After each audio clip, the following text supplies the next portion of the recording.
Welcome to చిట్టి చోరీ. ఒక ఊర్లో ఒక చింతకాయ అంత చిన్నోడు ఉండేవాడంట. చింతకాయ అంత చిన్నోడు రోజు తనకున్న సొరకాయ అంత సైకిల్ ఎక్కి ఊర్లోకి వెళ్ళి చాలా కష్టపడి చాలా పని చేసి చాలా డబ్బులు సంపాదించి కాయ అంత బంగారం కొనుక్కున్నాడంట.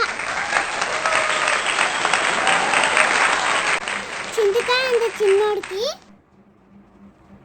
ఐదుకాయ అంత ఇంట్లో, గచ్చకాయ అంత గదిలో, బీరకాయ అంత బీరువాలో తను సంపాదించిన ఆ బాదంకాయ అంత బంగారంని దాచిపెట్టి తాటికాయ అంత తాళం వేస్తాడంట. ఆ తర్వాత రోజు చింతకాయ అంత చిన్నోడు పని మీద బయటికి వెళ్తాడనమాట. అప్పుడు దోసకాయ అంత దొంగడు చింతకాయ అంత చిన్నోడు లేడు కదా అని ఈతకాయ అంత ఇంట్లోకి జరిపడిపోయి తాటికాయ అంత తాళం పగలగొట్టి అందులో ఉన్న బాదంకాయ అంత బంగారాన్ని తీసుకొని పారిపోతాడే. Let's go.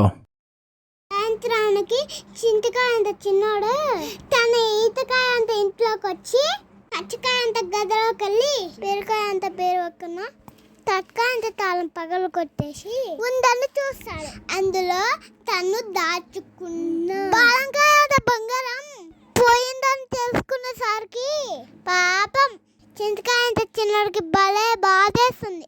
వెంటనే పోలీస్ స్టేషన్ కి వెళ్ళి అక్కడ ఉన్న పొట్లకాయ అంత పోలీసుకు ఫిర్యాదు చేశాడు. ఇలా తను కష్టపడి పని చేసి సంపాదించుకున్న బాదంకాయ అంత బంగారంని తన ఈతకాయ అంత ఇంట్లో, గచ్చకాయ అంత గదిలో, బీరకాయ అంత బీరువాలో, తాటికాయ అంత తాళం వేసి దాచి పెట్టుకుంటే ఎవడో దోసకాయ అంత దొంగలు వచ్చి ఎత్తుకెళ్ళిపోయాడని చెప్తాడు. వెంటనే ఆ పచ్చకాయ అంత పోలీసు తనకున్న మామిడికాయ అంత మోటార్ సైకిల్ ఎక్కి గబగబా వెళ్ళి దోసకాయ అంత దొంగోడిని వెతికి పట్టుకొచ్చి వాళ్ళ దగ్గర ఉన్న బాదంకాయ అంత బంగారాన్ని తీసుకొని చింతకాయ అంత చిన్నోడికి ఇచ్చేస్తారు. దోసకాయ అంత దొంగోడిని జామకాయ అంత జైల్లో పడేస్తారు.